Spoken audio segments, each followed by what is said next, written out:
Hello everyone. अब हम science में फिजिक्स पोर्शन देखेंगे कि फिजिक्स पोर्शन में अगर आपको अच्छा स्कोर करना है तो क्या क्या टॉपिक्स आपको कवर करने हैं। साइंस में क्लास 10 में फिजिक्स पोर्शन से अराउंड 25 मार्क्स का आपका पेपर होगा आउट ऑफ 80। फिजिक्स में आपके 4 चैप्टर्स हैं, चैप्टर नंबर 10, 11, 12 एंड 13। ये 4 चैप्टर आपके फिजिक्स में 10th क्लास में है। सबसे पहले हम देखें चैप्टर नंबर 10 की बात करें तो चैप्टर नंबर 10 है लाइट। लाइट में आपके पास लाइट जो पूरा चैप्टर है वो आपके 3 पार्ट्स में डिवाइडेड है। जो फर्स्ट पार्ट है वो पूरा रिफ्लेक्शन के बारे में बता रखा है फर्स्ट पार्ट में, सेकेंड पार्ट में रिफ्रैक्शन के बारे में बता रखा है और थर्ड पार्ट में पावर ऑफ लेंस इसके बारे में बता रखा है। तो आपके तीनों ही पार्ट्स बहुत अच्छे से बहुत डीपली क्लियर होने चाहिए। अगर हम रिफ्लेक्शन वाले पार्ट की बात करें तो रिफ्लेक्शन में आपको plane mirror, concave mirror, convex mirror के थ्रू आपको रिफ्लेक्शन पूरा समझा रखा है। रे डायग्राम्स बहुत इंपॉर्टेंट है लाइट चैप्टर में। उसके बाद आपके न्यूमेरिकल्स आ जाएंगे, मिरर फॉर्मूला आ जाएगा, मैग्निफिकेशन आ जाएगा। तो आपको न्यूमेरिकल्स भी अच्छे से करने आने चाहिए। न्यूमेरिकल्स में आपको जो ध्यान रखने वाली चीज है वो है साइन कन्वेंशंस। साइन कन्वेंशंस का आपको बहुत ज्यादा ध्यान रखना है कि कौन सा साइन कब लगेगा, जो आपका यू होगा नेगेटिव होगा या पॉजिटिव, बी नेगेटिव होगा या पॉजिटिव। तो साइन कन्वेंशन का मेन रोल है न्यूमेरिकल्स में। अगर आपने साइन सही से लगाए हैं तो फिर सिंपल एक फॉर्मूला है उसमें वैल्यूज पुट करके और आपको न्यूमेरिकल सॉल्व करना है। न्यूमेरिकल्स के बाद अगर हम देखें तो रे डायग्राम बहुत ज्यादा इंपॉर्टेंट है। रे डायग्राम के 4 रूल्स हैं जो आपको फॉलो करने होते हैं रे डायग्राम बनाते टाइम। तो इन सारी चीजों का आपको इस रिफ्लेक्शन पार्ट में ध्यान रखना है। रिफ्रैक्शन पार्ट की अगर हम बात करें तो सबसे पहले आपके ग्लास स्लैब के थ्रू रिफ्रैक्शन को एक्सप्लेन कर रखा है कि रिफ्रैक्शन होता क्यों है। उसके बाद रिफ्रैक्शन को और डिटेल में कॉन्वेक्स लेंस और कॉनकेव लेंस के थ्रू एक्सप्लेन कर रखा है।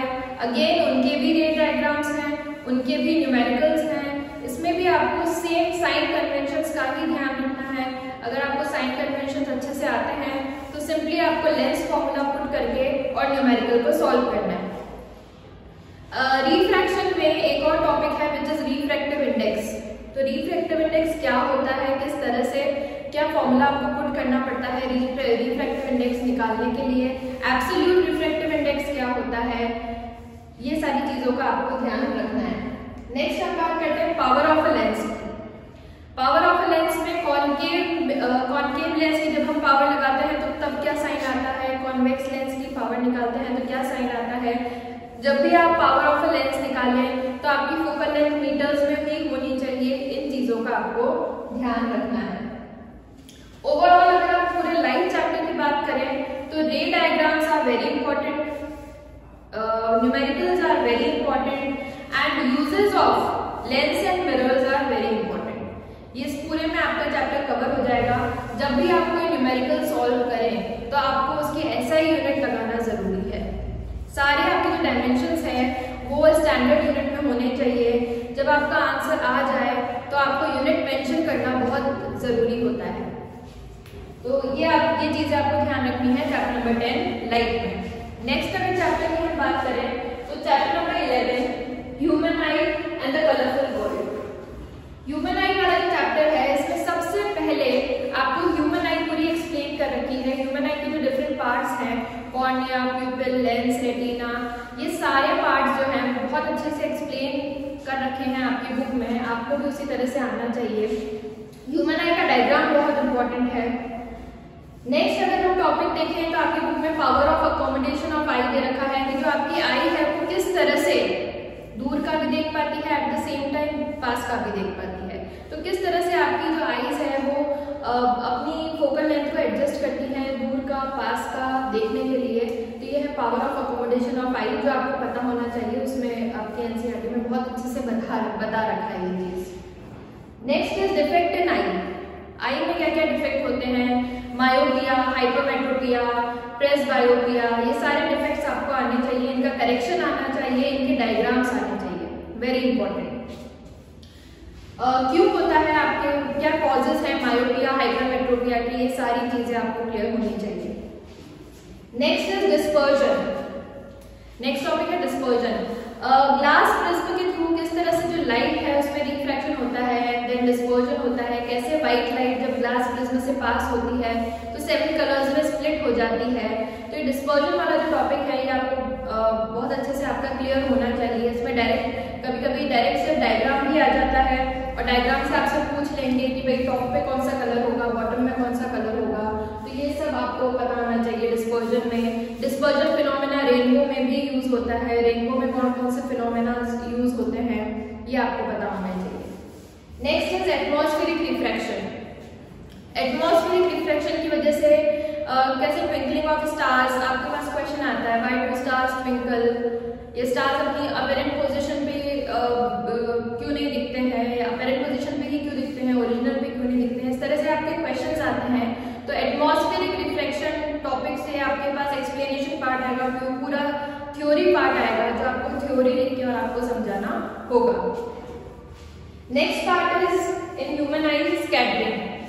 किस तरह से जब लाइट किसी पार्टिकल से स्ट्राइक करती है तो वो स्कैटर हो जाती है, और स्कैटर होने की वजह से क्या क्या इफेक्ट आते हैं ये आपको पता होना चाहिए। आपको स्काई ब्लू क्यों दिखता है, वाई स्काई अपीयर ब्लू, ये स्कैटरिंग पार्ट में है, तो इसका एक्सप्लेनेशन आपको बहुत अच्छे से आना चाहिए। Next is Tyndall effect. Tyndall effect कौन से पार्टिकल्स करते हैं, क्या होता है टिंडल इफेक्ट में, ये सारे ही टॉपिक्स जो हैं ये आपके चैप्टर नंबर 11 ह्यूमन आई में कवर होने चाहिए, तभी आपका चैप्टर पूरा होगा। और आप अगर इस चैप्टर का कोई क्वेश्चन आएगा तो आप बहुत अच्छे से अटेम्प्ट कर पाओगे। मूविंग फॉरवर्ड, नेक्स्ट चैप्टर है आपका चैप्टर नंबर 12 इलेक्ट्रिसिटी। इलेक्ट्रिसिटी में ये जो टॉपिक्स हैं ये आपको सारे टॉपिक्स आने चाहिए प्लस इनके फॉर्मूलेज आने चाहिए। So the very first topic is charge. Charge का टॉपिक, चार्ज क्या होता है, किससे डिनोट करते हैं, चार्ज की एसआई यूनिट क्या होती है, ये आपको पता होना चाहिए क्योंकि यहाँ से क्वेश्चंस आते हैं, न्यूमेरिकल्स आते हैं। Electric current, potential difference, Ohm's law, resistance factors on which resistance depend, heating effect of electric current, applications of heating effect, power and electrical energy. इन सभी के फॉर्मूलेज आपको अच्छे से आने चाहिए। चार्ज का क्या फॉर्मूला होता है, करंट का क्या फॉर्मूला होता है, पोटेंशियल डिफरेंस कैसे निकालते हैं, ओम्स लॉ का क्या लॉ है, क्या फॉर्मूला होता है, रेजिस्टेंस का फॉर्मूला, रेजिस्टेंस की SI unit, resistance in series and resistance in parallel, किस तरह से आप आइडेंटिफाई करोगे कि जो रेजिस्टेंसेस कनेक्टेड है वो सीरीज में है या पैरेलल में है, ये कॉन्सेप्ट आपको क्लियर होना चाहिए। प्लस इन पे न्यूमेरिकल्स भी आते हैं, तो सर्किट डायग्राम को सॉल्व करना भी आता है, तो ये सारी चीजें आपको अच्छे से आनी चाहिए। सर्किट डायग्राम में कौन सा सिंबल क्या रिप्रेजेंट करता है, रेजिस्टेंस का सिंबल क्या होता है, एमीटर का सिंबल क्या होता है, बैटरी के लिए आप क्या सिंबल यूज करते हो, ये सारे सिंबल्स क्लियर होने चाहिए।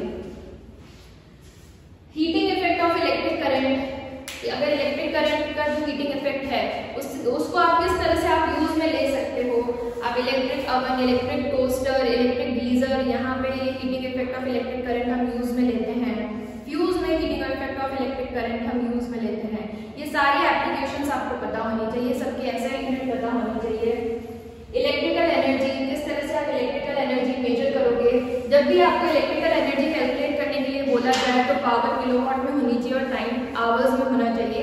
ये commercial, kilowatt hour is the commercial unit of electrical energy, this you need to remember. ये सारे टॉपिक्स अगर आपके इलेक्ट्रिसिटी में कवर हैं, सबके फॉर्मूले आपको आते हैं, सबके ऐसा यूनिट आपको पता है, किस तरह से फॉर्मूले अप्लाई करने हैं, ये चीज अगर आपको पता है तो आप चैप्टर नंबर 12 इलेक्ट्रिसिटी भी बहुत अच्छे से आप कर लेंगे। Now the last chapter of physics is chapter number 13 magnetic effect of electric current. Magnetic effect of electric current जो है वो पूरा ही एक्टिविटीज से भरा हुआ है, तो इसमें इस चैप्टर में जितनी भी एक्टिविटीज हैं ये सारी आपको थॉरली आनी चाहिए कि किस एक्टिविटी में क्या हो रहा है, क्या कंक्लूजन निकला उस एक्टिविटी का, क्या ऑब्जर्वेशंस हैं, ये आपको बहुत अच्छे से क्लियर होना ही चाहिए।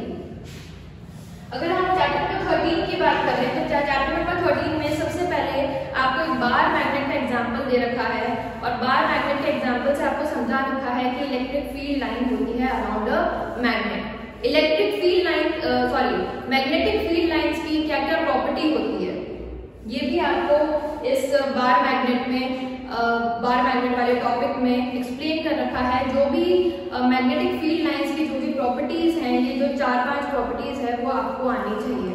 यहाँ से क्वेश्चन भी आ जाता है, कई बार रीजनिंग वाला क्वेश्चन भी आ जाता है, तो ये आपको क्लियर होना चाहिए। Next, magnetic field due to magnetic field फिर आपकी एक्टिविटीज के थ्रू शो कर रखा है आपकी एनसीईआरटी में कि मैग्नेटिक फील्ड स्ट्रेट कंडक्टर के अराउंड कैसे होगा, पूरी एक्टिविटी करके शो कर रखा है, ये आपको क्लियर होना चाहिए। सर्कुलर कॉइल के अराउंड मैग्नेटिक फील्ड कैसा होगा, सॉलिनॉइड के अराउंड मैग्नेटिक फील्ड कैसा होगा, मैग्नेटिक फील्ड का डायरेक्शन पता करने के लिए आप कौन सा रूल यूज करोगे, ये रूल भी आपको पता होना चाहिए, कब कौन सा रूल लगेगा। नेक्स्ट, अच्छा, मैग्नेटिक फील्ड अगर करंट इंक्रीज करें तो मैग्नेटिक फील्ड पे क्या इफेक्ट होगा, करंट डिक्रीज करें तो क्या इफेक्ट होगा, या अगर आप डिस्टेंस इंक्रीज कर दो जहां से भी करंट, जिस भी कंडक्टर से करंट फ्लो हो रहा है, तो मैग्नेटिक फील्ड पे क्या इफेक्ट आएगा, ये सारी चीजें आपको क्लियर होनी चाहिए। यहाँ से क्वेश्चन आता है डायरेक्टली 5 मार्क का भी आ सकता है, 3 मार्क का भी आ सकता है, 4 मार्क का भी आ सकता है। तो इस तरह से ये सारा आपको प्रॉपर्ली एक्टिविटीज के through, with the help of activities सारे डायग्राम्स आने चाहिए आपको इस टॉपिक में। नेक्स्ट अगर हम बात करें तो force due to magnetic field on a current carrying conductor, कि भाई जब एक करंट कैरिंग कंडक्टर एक मैग्नेटिक फील्ड में पड़ा है तो उसके ऊपर एक फोर्स लगता है, वो फोर्स कब लार्जेस्ट होगा, कब वो फोर्स 0 होगा, उस फोर्स का डायरेक्शन निकालने के लिए आप कौन सा रूल यूज करोगे, फ्लेमिंग्स लेफ्ट हैंड रूल हम यूज करेंगे, तो ये चीज आपको क्लियर है होनी चाहिए। Next, electromagnetic induction. Electromagnetic induction वाले टॉपिक को आपके चैप्टर में 2 एक्टिविटीज के थ्रू एक्सप्लेन कर रखा है। एक एक्टिविटी में जो अभी आपका कॉइल है उसको गैल्वेनोमीटर से कनेक्ट कर रखा है और फिर बार मैग्नेट को मूव करके वो ऑब्जर्वेशंस ले रहे हैं। सेकेंड एक्टिविटी में कॉइल को गैल्वेनोमीटर से कनेक्ट कर रखा है और एक कॉइल को बैटरी से कनेक्ट कर रखा है और फिर स्विच ऑफ स्विच ऑन करके वो ऑब्जर्वेशंस ले रहे हैं। तो ये दोनों ही एक्टिविटीज आपको क्लियर होनी चाहिए और इलेक्ट्रोमैग्नेटिक इंडक्शन क्या होता है इसकी डेफिनेशन प्रॉपर आपको आनी चाहिए। नेक्स्ट, इस चैप्टर में है alternating current and direct current. Alternating current और डायरेक्ट करंट के बीच में क्या डिफरेंस होता है, कौन सा करंट लॉन्ग ट्रांसमिशन के लिए यूज होता है, कौन सा शॉर्ट ट्रांसमिशन के लिए यूज होता है, और अगर ऑल्टरनेटिंग करंट लॉन्ग ट्रांसमिशन के लिए यूज हो रहा है तो क्यों हो रहा है, ये सब आपको पता होना चाहिए। नेक्स्ट, इस चैप्टर का जो लास्ट टॉपिक है that is domestic circuit. Domestic circuit हमारे घर में जो सर्किट बोर्ड यूज होता है उसमें live wire, neutral wire, earth wire होता है, कैसे हम एक्सेस करंट अगर हमारे वायर्स में फ्लो हो रहा है तो वो किसके हेल्प से स्टॉप हो रहा है, क्यों हमारे सारे अप्लायंस अफेक्ट नहीं हो रहे हैं उस एक्सेस करंट से, ये इस तरह के क्वेश्चंस आते हैं। शॉर्ट सर्किटिंग, ओवरलोडिंग, इस पे क्वेश्चंस आएंगे। ये सारे क्वेश्चंस इस डोमेस्टिक सर्किट वाले टॉपिक में कवर हो रहे हैं, तो ये भी आपको बहुत अच्छे से आना चाहिए। ऑल इन ऑल जो आपका चैप्टर नंबर 13 है ये पूरा एक्टिविटीज पे बेस्ड है, तो इसमें जितनी भी एक्टिविटीज हैं विद डायग्राम आपको क्लियर होनी चाहिए। अगर आपको वो पर्टिकुलर एक्टिविटीज क्लियर है विद डायग्राम तो आप कोई भी क्वेश्चन आएगा आप इजीली अटेम्प्ट कर लेंगे। अगर आपको एक्टिविटीज क्लियर नहीं है तो आप अटेम्प्ट नहीं कर पाएंगे, तो उन एक्टिविटीज को पढ़ना बहुत जरूरी है चैप्टर नंबर 13 में। ओवरऑल अगर हम फिजिक्स देखें तो फिजिक्स अराउंड 25 मार्क्स की आएगी आपके बोर्ड में। फिजिक्स में ज्यादा चांसेस हैं कि न्यूमेरिकल्स आए, तो न्यूमेरिकल्स किस तरह से आपको अटेम्प्ट करने हैं, सबसे पहले आपको प्रॉपर्ली गिवन लिखना है, उसके बाद आपको फॉर्मूला अप्लाई करना है। अगर आपका जो डायमेंशंस है वो अगर आपको स्टैंडर्ड यूनिट में नहीं दे रखे हैं तो पहले उन डायमेंशंस को स्टैंडर्ड यूनिट में कन्वर्ट करना है और फिर ही उनको फॉर्मूले में अप्लाई करना है उन डायमेंशंस को। आपका जो आंसर आएगा उसकी यूनिट लिखना बहुत जरूरी है। आंसर जो भी आएगा आपका न्यूमेरिकल में उसमें यूनिट मेंशन करना is very very important. Live chapter में डायग्राम्स का बहुत अच्छे से ध्यान रखना है, रे डायग्राम्स आपको सारे क्लियर होने चाहिए। तो ये जो छोटी छोटी चीजें हैं अगर आप फिजिक्स में ये सारी चीजों का ध्यान रखेंगे तो आई एम श्योर बहुत अच्छा आप स्कोर कर लेंगे।